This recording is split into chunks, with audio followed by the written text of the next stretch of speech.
Hello and welcome. In this video, we will see the resources and how we can use them. Let's create our first resource and we will call it product. Now we will add a text field and give it the product name as a label. Let's make this field as required. And now we will add a number field. We will give it as a label serial number. And also we will make it as a required field. We will add also another number field for the quantity. And we will make it also a required field. Let's save the resource.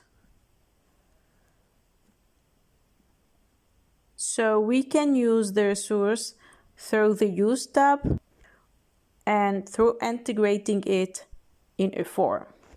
So how to use the resource in a form?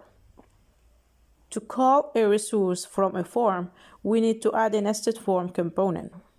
And in the Form tab, we will select the created resource.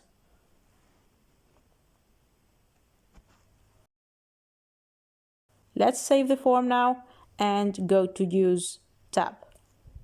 Now, when we fill the form, we will see that the fields relevant to the created resource, which is the product, are added to our form.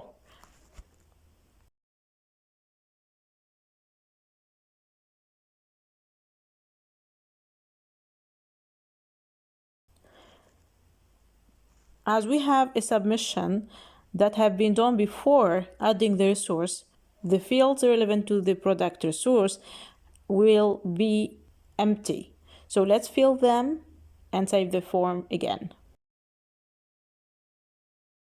Now, by going to the product resource and go to the Data tab, we will see that there is two submissions that comes from the form that we have created. So this is the difference between forms and resources. The forms are used to collect data, while a resource is a data model with an API. It's similar to a database table.